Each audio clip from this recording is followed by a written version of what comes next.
beautiful people out there. How y'all doing today? That is fantastic. Welcome, ladies and gentlemen, to the Double Diesel Sports Podcast, where we talk everything National Football League, in season, off season. It doesn't matter because it's football. I am your host, Double Diesel, and welcome to today's show where we recap Week 7 of the National Football League season. We are inching closer and closer to the mid-season. We're actually right around the mid-season. But before we begin, I would like to, if you haven't already, please like, subscribe, and share the video if you enjoy this and you know other people who might enjoy this content. Really helps boost my channel's exposure, get it out to more viewers. So if you would want to do that and you'd like to do that, please do so. Also, if you haven't already, go follow me on Twitter. Links are down below at DDS_pod. Also, go follow me on Patreon if you haven't already at patreon.com/Double Diesel Sports. There you'll get exclusive content such as my weekly picks that come out every single Thursday, right before Thursday Night Football.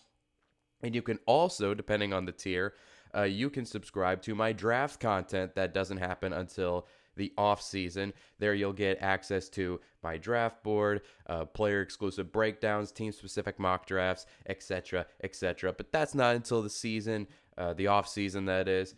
So if you would like to, or you could just simply support the channel in any way you would like to.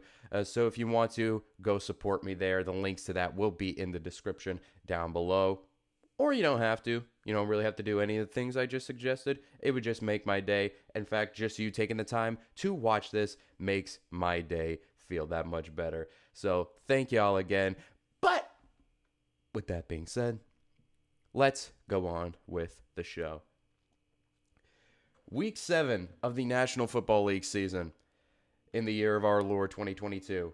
The best way to describe what happened in Week 7 is it's one phrase, and that phrase is what the fuck was that?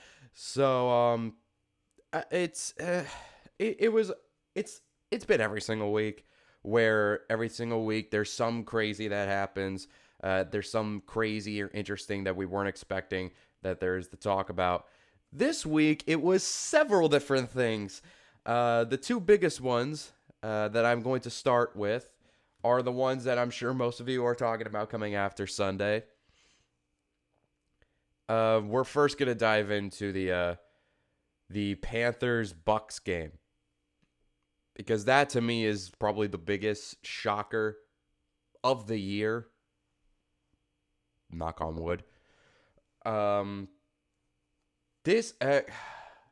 gotta stop on my Patreon during my weekly picks saying there's no way so-and-so is going to lose this guy. I really got to stop that, because every single time I've said that now, it's gone the exact opposite. So I got to stop that. But as far as this game goes, first of all, before I get into Tampa, hats off to the Carolina Panthers. They came out to play in a situation where everyone and their mother expected them to lie down and die. Why wouldn't we think that? They just traded CMC to San Francisco, literally 48 hours before they played this game. They have actively waved the white flag on the season. They fired Matt Rule not too long ago. They have actively thrown in the towel. They have visually thrown in the towel on the season and saying, screw this, we're restarting, we're going to try and tank to get the highest draft pick we possibly can, to get one of these great quarterbacks coming out in the draft next year. We're going to try our best to just hit the restart button, and you do that by trading your franchise player and letting the fan base know, hey, the season's done. The season is over. We're 1-5. We're not going to do anything for the rest of the year as far as on the field wise. It's done. Everyone got that memo except for the players and coaches in the locker room. So, and which is expected, because I've always said when it comes to tanking, organizations tank, teams don't. What does that mean? It means the organization, the front office, is making moves to make sure they lose games. But the coaches and the players, this is their livelihood. They want to put good things on film to make sure they either secure a job here or secure a job elsewhere. So they want to put good things on film. They don't want to tank. They want to play to the best of their abilities, and the coaches want to coach to the best of their abilities. And when you have an interim head coach in Steve Wilks, who, let's just keep it a buck, kind of got an unfair go around in Arizona back in 2018, where he was the head coach for 1 year and then fired after that. I don't want to say it was entirely his fault, but he was kind of given a bad hand where he was fired only after 1 year. He had Josh Rosen for that year, who's proven that he is not an NFL starting caliber quarterback. So he got an unfair rap. So it's nice to see him get this opportunity back. And it's also nice to see them unlock PJ Walker for once. PJ Walker, he got the start last week against the Rams. And they played basically like a peewee offense.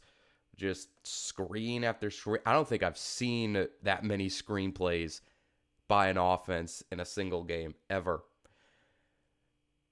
So it was kind of shocking that with both Baker and Darnold healthy, that they decided to roll with PJ Walker for this week, and they let him do what he was best at back in the XFL for the Houston Roughnecks, and back when in the XFL when he was a runaway MVP before that league got shut down due to COVID.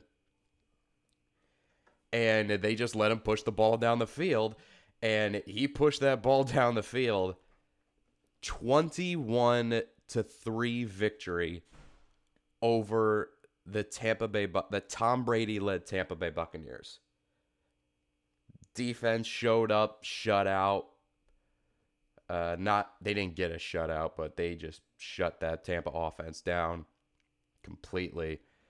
And the offense and their run game especially, Chuba Hubbard and Deontay Foreman, they just were going ham on that Bucs run defense, which is a really tough defense to run the football against. So the fact that they were able to get the damage that they were on the ground was astounding. So I just wanted to get that out of the way. Hats off to the Panthers. And as crazy as this sounds, with them beating Tampa and the Falcons losing against the Bengals, the Carolina Panthers at 2-5 are 1 game out of first place. They're 1 game out of first place. So if the other teams in the division were for some reason to lose next week, who does Carolina play next week? Let's look that up real quick. Let's take a little journey and see who Carolina plays next week. So, they play the Falcons next week. Would you look at that? So if they beat Atlanta and Tampa and New Orleans lose next week, then the Carolina Panthers would be tied for first place in the NFC South. Yes, we're in a world where the Panthers realistically could throw in the towel for the year and still fuck around and make the postseason and win their division. We're in that territory now, people. We're in that territory. So it's crazy, but we'll just see what happens. Maybe we can be in a situation where Steve Wilks does a good enough job where he can get consideration to keep him as the head coach going into 2023. There can even be a situation where PJ Walker balls out and he ends up getting more consideration for this team's future, potentially. And also a win like this guarantees that to keep around guys like Brian Burns, DJ Moore. That probably was the plan anyway, potentially.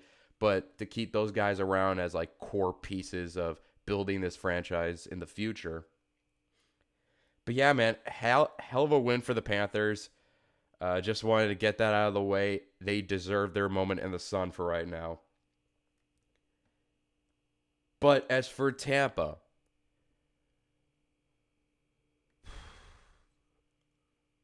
what the hell happened?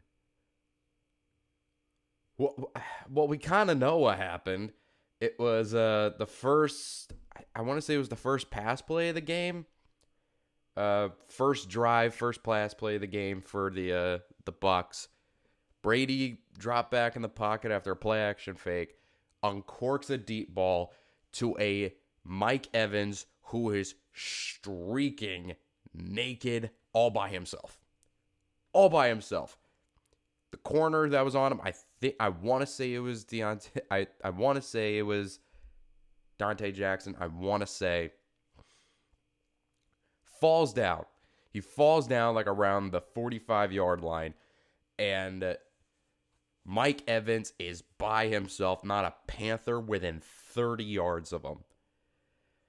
And he gets the ball right in his hands in stride.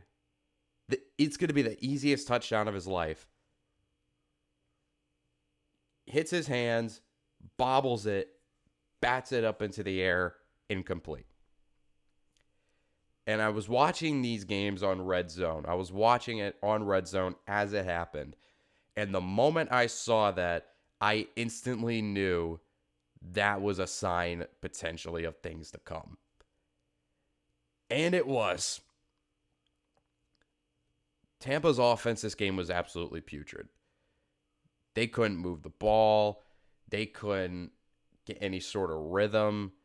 By the time they were able to get some sort of rhythm, it only resulted in a field goal, and then they just went right back to just not being able to do anything.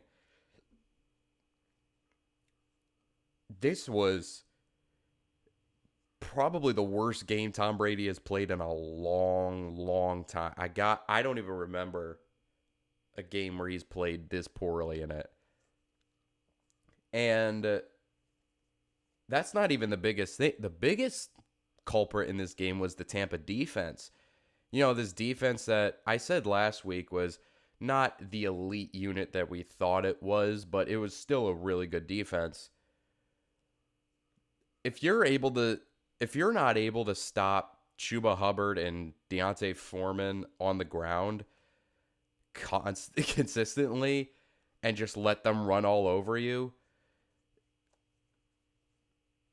I even hesitate to call you a good defense at that point, because this was just, it was embarrassing to see a team that was so good, especially a defense that was so good all year up to this point. The offense was so-so.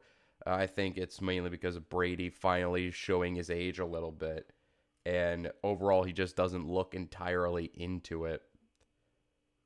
But for a defense that has looked so good up to this point, to just lay an egg like that against that team is just, it's unacceptable. I almost said borderline unacceptable. It is unacceptable.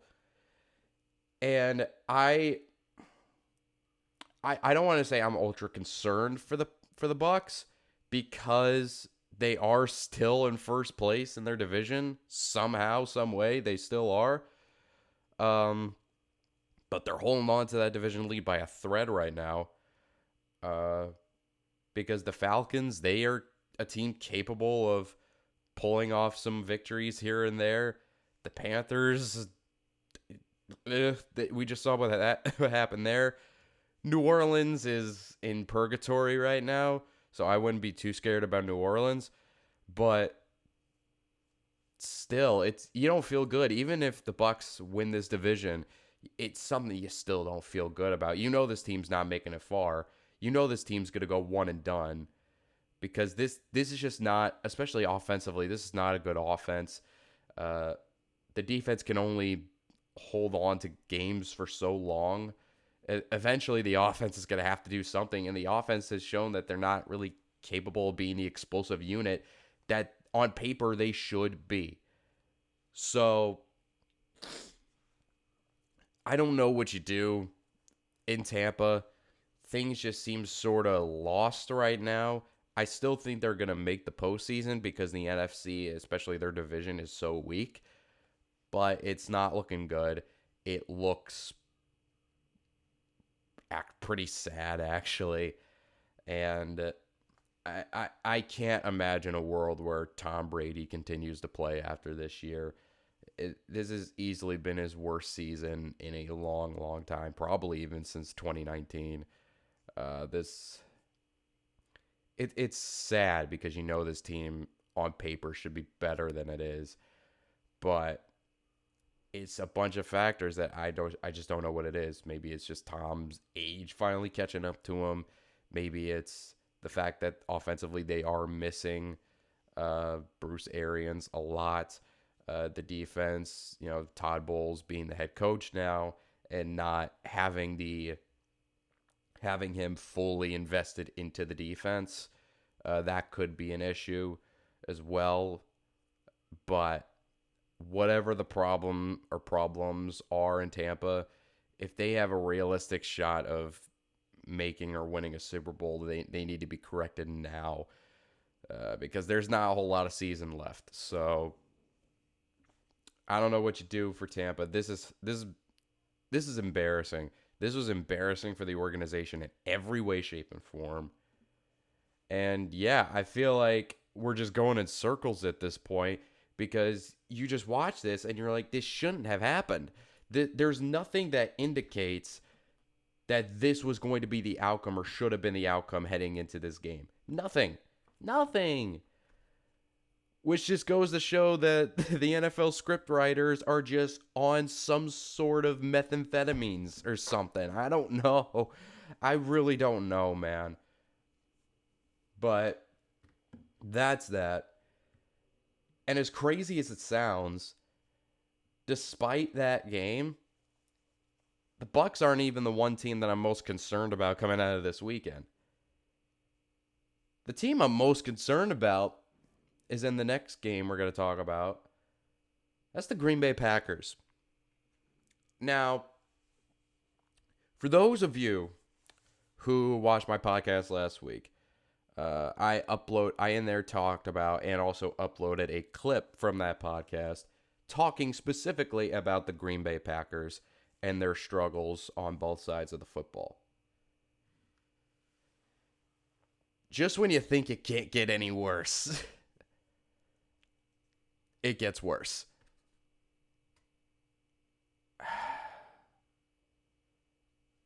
Green Bay, the gates of hell are officially open.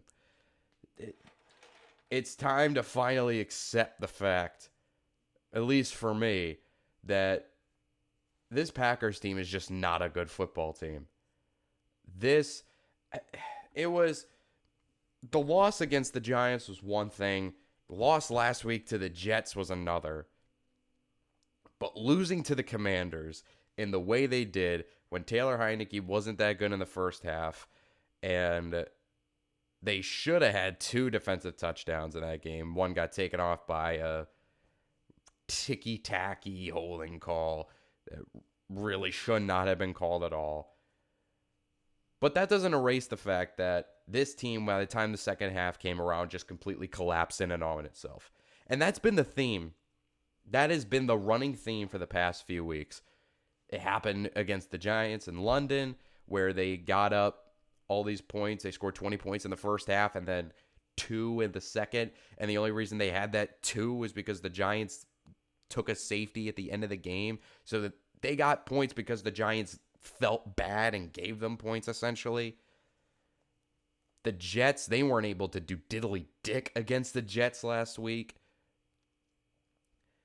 And then there's this week where they get up early. I think they get up 14-0 early.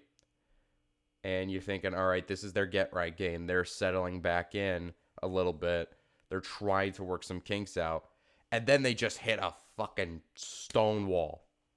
Offensively, they hit a brick wall head on, and they got a concussion that they just did not recover from. They recovered from it enough to score a touchdown towards the end and to nearly pull off some fluky lateral bullshit at the end of the game. But where do you even start?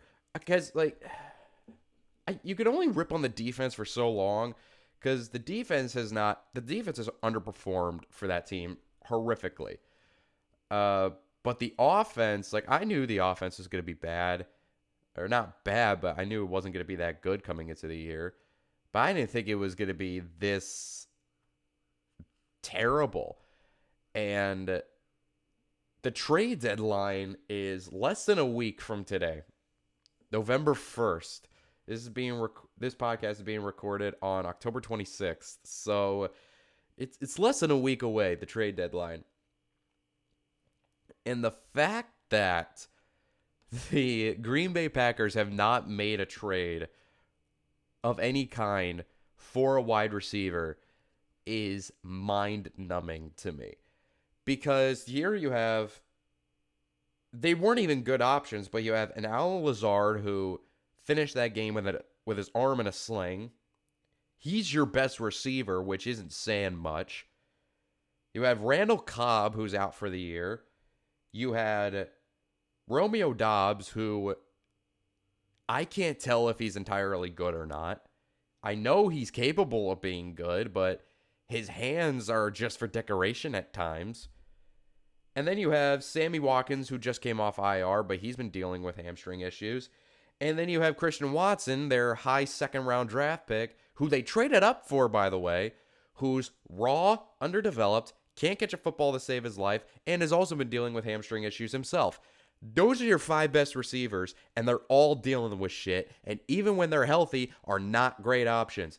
And right now, your best option right now is fucking Amari Rodgers, who before Sunday in his year and a half in the league, had a grand total of 5 catches.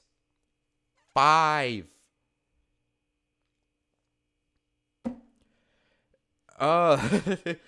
Like, there was rumors that this team was trying to make a move for Chase Claypool.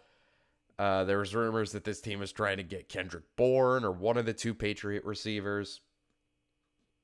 And now, I just read, like, right before I started recording this, I saw a tweet from, I want to say it was Rappaport, that said the Packers were in talks of trying to get Cardinals wide receiver AJ Green. Cool. You could get AJ Green, but it's like if this was 2015, Packers fans would be jumping for fucking joy at that. But it's 2022 and he's old and slow and can't play anymore because he's not good anymore. And he wasn't playing for a Cardinals team that didn't have DeAndre Hopkins, who was suspended for this first 6 games, and he still wasn't getting a lot of snaps.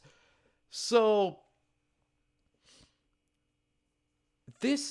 I've said it last week, it's frustrating for the Packers because this was a situation that could have been avoidable. It could have been avoidable. And from a coaching and a scheming standpoint, I get it, your receivers are not good, but why are you trying to force like, I get it, your receivers aren't good, and your running backs are your best players on the offense, but your running backs should not be your best receivers. They shouldn't. And I just said, Aaron Jones and A.J. Dillon are your 2 best offensive players right now, outside of Rodgers himself. And you're not going to run the ball that much? Why?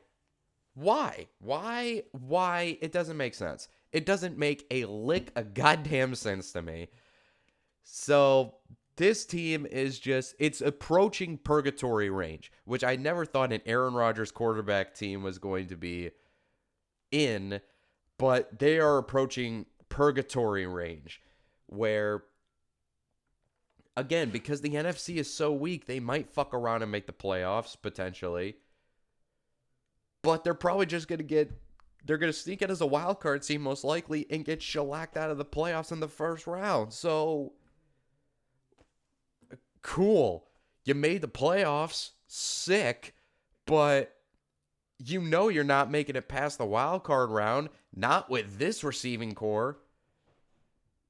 And if AJ Green, if all the talks before the trade deadline of trying to get a receiver, after years of knowing the receiver position was a need and just blatantly ignoring it, the fact that it potentially could be AJ Green of all people, that's the big name that you finally that you got to put into this receiving core. That is all the case in the world for Brian Gutekunst to be fired. I mean, he should have been fired like a year or two ago, but it's official. Brian Gutekunst should not have control over this roster anymore. He just shouldn't, because he builds the team one way, the coaching staff chooses to do it and use it in a different way, and the talent they have, or the lack of talent they have, is eminent, and there are obvious needs that Gutekunst just straight up chooses to ignore. Shit, we saw it in the draft. Everyone and their mother knew they should have drafted a receiver, and they had 2 first-round picks to do it, and they drafted a third-round linebacker who can't play worth a shit, and you drafted a defensive tackle who has not played any snaps this year. So, the sky's falling in Green Bay. The gates of hell are officially open. A great win for the Commanders. Taylor Heineke played out of his mind in the second half of that game. But that was a result that should not have been a result. So, Green Bay, I don't know what you fix. I have no idea what you fix. I felt like I just did the same exact rant I did last week, because it was basically that. Like, take the rant I had last week, copy and paste it, and put it for this game. It's basically the same thing. Now, the next thing I want to talk about, because I talked a little bit about some teams being in purgatory potentially. And one of those teams that are in purgatory at the moment, quarterback purgatory to be exact, is the New England Patriots. My beloved New England Patriots. And this was weird because, like I said, I don't have the fortune to do this full time because I have work and I have other things to bring in income to support myself. So I was not able to watch this game live due to being at work, and thank God I didn't, because when I got off of work and I saw that final score, I was like, I have to watch this game back to figure out what in the hell happened. And what I saw was not pretty at all. And you see, coming into this year, the concern was the offense. The concern was the offense and the play calling, and do they have the talent to compete with the other teams in the AFC? And then after the first 3 weeks of the season, Mac played his damnedest, but he didn't look particularly good. I think he had 5 interceptions to the first 3 games. Got injured at the very end of the Ravens game with a high ankle sprain that knocked him out for 3 games. And Brian Hoyer came in for 2 drives of Green Bay, then got knocked out with a concussion. And then in came Bailey Zappi, who took that game to overtime and nearly beat the Packers. And we've seen the flaws that the Packers have had since then, but still, that would have been a big deal. Starts the next 2 games against Detroit and Cleveland. Played really, really well in both those games. We won in dominating fashion in both of those games. And Mac was on his way back. And you're thinking, all right, perfect. The offense is finally starting to get a rhythm. They're finally starting to figure some things out. Now Mac's coming back, who I still think is the better quarterback of the two. It should be smooth sailing from here for the most part. The defense has been playing great, and you're playing against a Chicago Bears team that's one of the worst in football on Monday night at your home field. Gimme. That's a gimme. Until it wasn't. It was a gimme until it wasn't. Mac Jones played 3 drives. His final drive, he threw a pick to Jaquan Brisker. And then he was never seen for the rest of the game. Now, the plan was, and it was very confusing because I saw tweets from both Schefter and Rappaport saying that, hey, expect both Mac and Zappe to play tonight. That's bizarre. Why? What do you mean expect both of them? What is this, a preseason game? It's week 7. What are you doing? What do you mean you're playing both guys tonight? If Mac is healthy, he should be playing the entirety of the game. Why would you take him out? I said even before the game, like, that's a terrible idea. Why would you take out a quarterback, kill the momentum of the offense completely, and bring in a new guy? I mean, you can do that in preseason because it's preseason, but in week 7, no less? Why? So we knew that was the plan going into the game, that they were planning on playing both guys.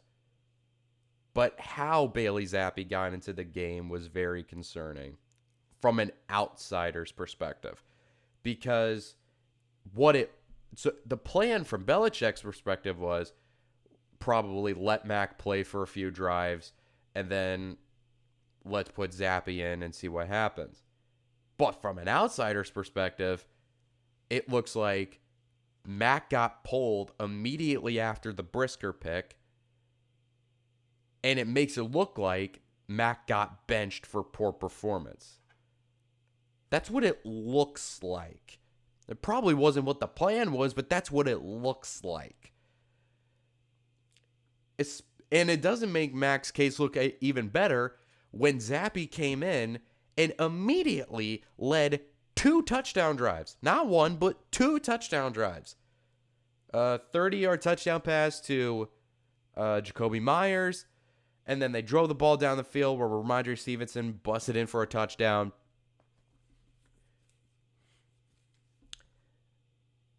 It doesn't make Mac's case look good. Now, eventually, the second half rolled around, and the defense couldn't contain Justin Fields in the run game, and Zappe ended up throwing 2 picks, one of which wasn't his fault, really. And all of a sudden, you had an entire crowd in Foxborough chanting for Zappe, cheering when he got into the game. And then by the game's end, it was just, we don't want to see him anymore. Like, now, and Bill, even today, is still not really said anything publicly about who the quarterback's going to be going forward. And in my world, in my eyes, it has to be Mac, because he's the guy you drafted 15th overall last year. He's the guy that had a great rookie year, who made the Pro Bowl as a rookie. He has to be the guy you have going forward. I know, and I think the whole Zappe Mania thing has kind of been stuck in its tracks now after the second half of that Monday night game. But we'll see what that does to Mac's confidence. I don't know. I don't know what is going to happen for the season going forward for them. But now you're in a full-fledged controversy. I said in my picks video that, actually, I think I even said in the podcast last week, where if Mac comes in and he doesn't play well, or God forbid lose, then the quarterback controversy is in full swing. And the quarterback controversy is in full swing because you now have 2 young quarterbacks, one in his second year and one as a rookie, that you can both look at and legitimately see them as the team's starter moving forward. We will see. We will see what the decision is. I think it's probably going to end up being Mac. If it's not, I'll be stunned. But that game doesn't make sense. Like, it didn't make sense, the plan of playing both of them. Just, it seemed like a dumb decision, especially considering you're dealing with a guy like Bill Belichick, who's been around this league for well over half his life now, and who he, more than anyone, should know, like, if you have 2 quarterbacks, you have none. He said that himself. He has said that himself. If you have two quarterbacks, you have none. So, right now, the Patriots don't have a quarterback right now. So, we'll see what happens. And they play the Jets in the Meadowlands next Sunday. Now, the Jets, they're a team I want to talk about a little bit later. Because they're coming into that game banged up. It should be a winnable game. But after this week, there's no such thing as a winnable game for any team right now.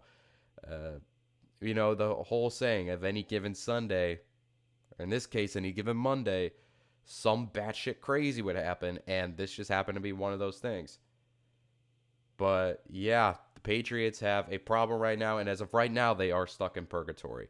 They are stuck in purgatory until they get this quarterback situation figured out, and we'll see how the offense is productive, how productive the offense is moving forward.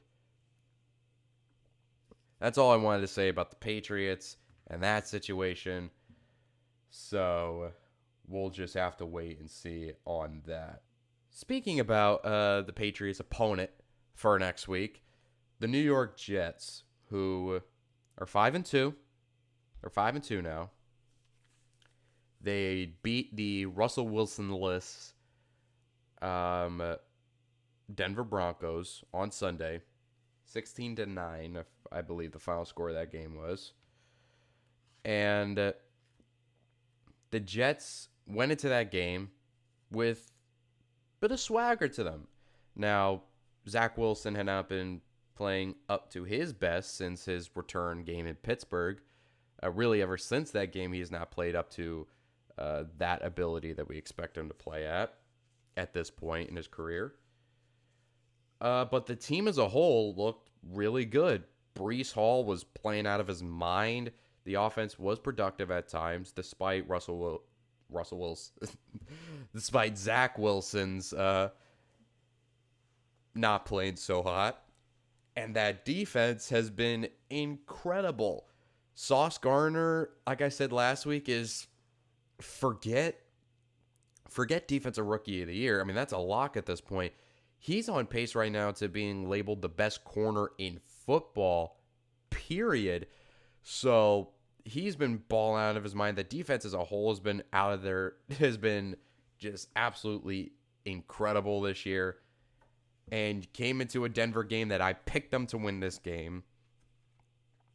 So they took care of business. They did what I expected. However, Jets fans are coming out of that game feeling down. Why would they feel down? They're 5-2 after a big win again. Why would they be feeling down? I'll tell you why they're feeling down. Because in that game, Breece Hall, superstar running back out of Iowa State, who actually just earlier that game scored a monster 60-yard touchdown. And later on in that game, I think it was around the third quarter or so, Breece Hall got hit up high. He got hit high, was down on the ground for a significant time, and I thought it was another concussion situation. And that's what I thought. He got carted off the field. But I didn't know that until after the game that he got carted off the field because it happened on red zone, and I didn't see the situation where he got carted off. But he got hit up high, and I thought it was like a concussion situation or maybe even a neck situation. But then the reports after the game come out that say it was his knee, which was very shocking to hear because it didn't look like anything happened to his knee. And then the report came out yesterday. Breece Hall, torn ACL, out for the remainder of the season. And then not long after, only a couple hours after that report came out, their other best player on offense for the Jets, star guard Elijah Vera Tucker, second-year man out of USC, torn tricep, out for the rest of the season. And thus, all optimism is dead. Not all the optimism, because like I said, that defense is still great. But as far as the offense goes, your two best players, just like that, one game out for the rest of the season. And Jets fans, just for some reason, are not allowed to have anything nice in their lives. It low-key, I feel bad for them, low-key. But the Patriots fan in me is laughing at them.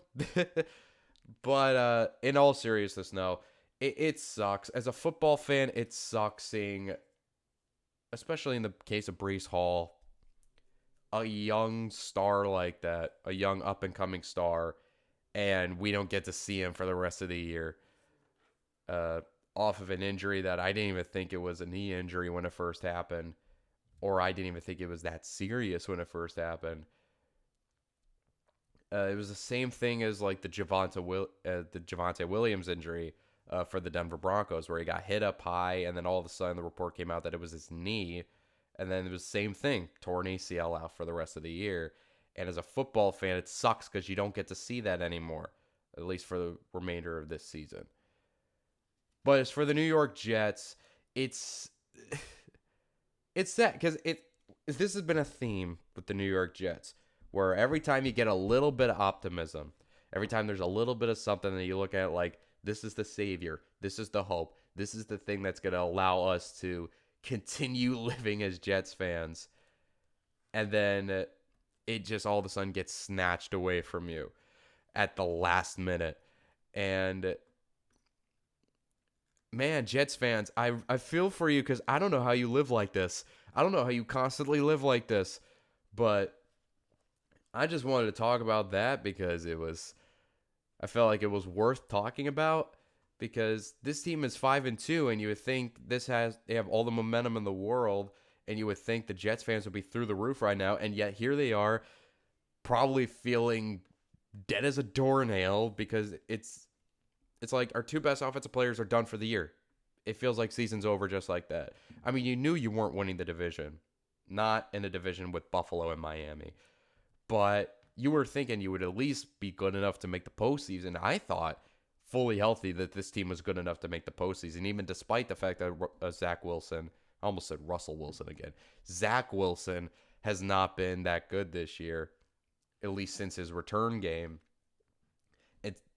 Sunday was the same thing. He was actually not really that good at all. And now they're playing against the Patriots, who are probably going to come in pissed off. They're not dealing with, like I just finished talking about their weird quarterback situation, but we've seen they're still a team capable of blowing out a team. So, and historically, they've been a team that has not played particularly.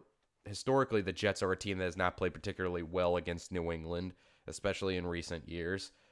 In fact, just last year, the Pats with rookie Mac Jones, dropped a 50 bomb on the New York Jets and ended up sweeping them in the regular season. So we'll see how that goes. That's going to be very interesting going into it. We'll just have to wait and see, because there's a lot of question marks surrounding both teams right now. But we'll wait and see what that happens to be, what happens in that game on Sunday. One last thing I want to talk about, and it might be a little surprising, but I want to end it on a positive note, because this whole thing is just really, really positive in my eyes. And that is the surprise resurgence of the Seattle Seahawks. You probably see it. I'm getting a smile just thinking about this team, because this was a team that should have been dead in the water. This is a team coming into the year that we thought was competing for the number one overall pick in the draft. They were in the Bryce Young sweepstakes. They were in the CJ Stroud sweepstakes. Full swing. They traded Russell Wilson in the offseason, and that was the indication that this team was in tank mode. We thought it was inevitable that at some point they were going to trade DK Metcalf. And they cut Bobby Wagner in the offseason as well.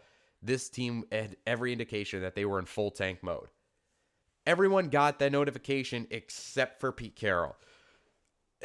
This team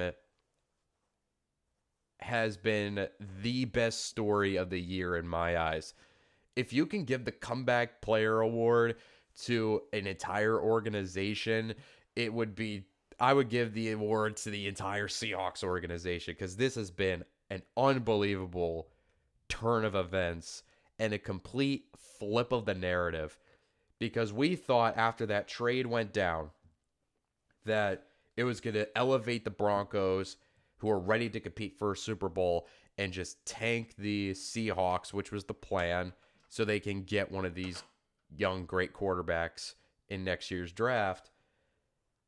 And yet here we are in the midseason, and the narrative for both teams is completely seesawed. I'm not saying the Seahawks are going to compete for a Super Bowl this year. Probably not. In the NFL, you never know. But here we are. Let's just go through it for a second. You have a Seahawks team who, they came into the year with Geno Smith as their quarterback, who we thought, hey, it's Geno Smith. This is a guy who wasn't that good in New York, has been a journeyman, bounced around, has never really been that good. Finally gets the start after being in Seattle for a couple of years. And he's been playing like a legit top 15 quarterback. He is morphed. The arc of Geno Smith has been absolutely amazing to watch. He has morphed into a quarterback who's not just a top 15 quarterback in football right now. He has actually become a guy that they're winning in some ways because of, not just a guy they're winning with. Because, defensively, they're still not great. They're still not a great defense for Seattle. But he's become a guy that they're winning because of, not with, but because of. Which you would never in a million years would say about Geno Smith whatsoever. And here we are,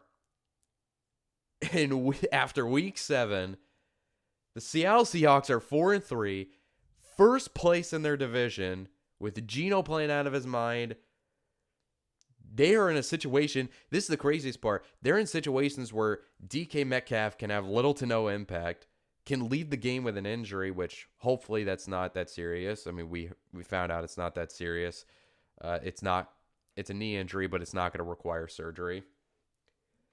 But they could play games without DK Metcalf, or without DK Metcalf having much of an impact, and still win football games, is absolutely amazing.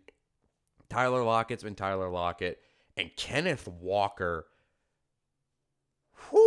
Kenneth Walker is an animal. He is an absolute... we knew that coming out of Michigan State, that he was an absolute animal. I remember watching that Michigan State-Michigan game and just seeing this number 9 just run all over the Michigan defense. And I was like, who the hell is this guy? And I found out who he was, and I saw he was coming out into the NFL draft, and I was like, keep an eye on him. He could be a monster, and he has been a monster. He's another guy that if they end up winning this division, which is that's a phrase that I didn't think was going to be possible coming into this year. In the division, in the NFC West that they were in, I did not think that the team most favored to win that division at this point was Seattle. But if they do win that division, it's going to be because of Geno playing the way he's been playing and Kenneth Walker continuing to play the way he's been playing recently. And I thought Rashad Penny being out for the year was going to hurt them. But with Kenneth Walker playing the way he's been playing like a legit top 15 to top 10 back in the NFL right now, he has been absolutely insane. He has been a slam dunk pick for them. And I criticize them because usually you don't draft running backs in the second round unless you have no other needs and you're willing to compete. And I thought it was a mistake because I thought the Seahawks were deluded in the offseason because I thought they still thought they can compete with a roster that wasn't that good. Boy, they're making me eat a pile of shit for it because they are competing, and they're competing well, and they just demolished a Chargers team that is so much better than them on paper. Now, granted, I picked the Seahawks to win this game. In my weekly picks, I predicted the Seahawks to upset the Chargers in this game. But even then, I hesitate to call it an upset because this team has been legitimately good.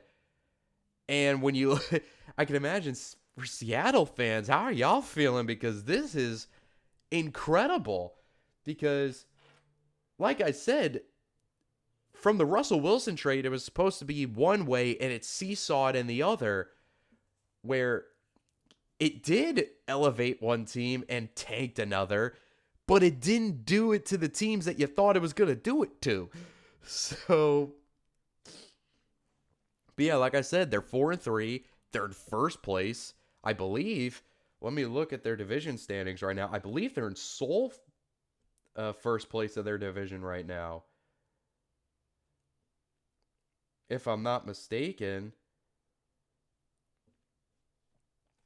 Hold on one second.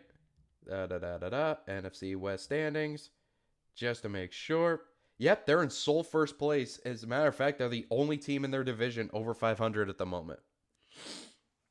They're in sole first place of the NFC West, and with a legitimate shot of winning this division, because you have a Niners team who, yeah, they just traded for CMC. Yes, they can still compete, but at the end of the day, I think Jimmy Garoppolo is still going to hold this team back for the most part. The Cardinals are the Cardinals. They don't really have a lot of optimism right now. And the Rams have not been particularly good this year, or at least not consistently good. So the Seattle Seahawks have a legitimate shot of winning this division when, especially considering coming into this year, they were supposed to be competing for the number one pick, and here they are with a legitimate shot of having a home playoff game and being a legit one at that. It's not like the 2020 NFC East where it's like you have, all right, who's going to have a home playoff game with a below 500 record? No, they are going to have a legit shot of being a good football team going into January. That is unbelievable. And you know what? Hats off to Pete Carroll. We were all criticizing him over the past few years of saying, let Russ cook. Why aren't you letting him cook? He's now back to doing what he wants to do, which is dominate on the ground, but also have a quarterback that's not going to lose you the football game. And, also have dominant defense, but they haven't been dominant, though they do have some nice pieces in that defense. Tariq Woolen's been playing really well. Kobe Bryant could also be something. But yeah, the defense still hasn't been great, but it's been serviceable at times. But the offense, it looks like a legit offense and a legit scary offense. And this has been it's been so fun to watch. It's been an amazing story to follow. And I'm so happy for the Seahawks organization that just 6 months ago looked dead in the water. And it looked like they were about to platoon to the bottom of the dumpster. And here they are sprouting a new flower. And it has been, like I said, it's been absolutely fun to watch. But I just wanted to end it on a positive note with a smile on my face. And just like that, that's going to end this episode, recapping Week 7 of the National Football League season. Like I said, if you haven't already, please like, subscribe, and share the video if you enjoyed this content. Like I said, if you haven't already, go follow me on Twitter at DDS_pod and go support me on Patreon at patreon.com/DoubleDieselSports. Those links will be down in the description below. With that being said, I am Double Diesel. Peace.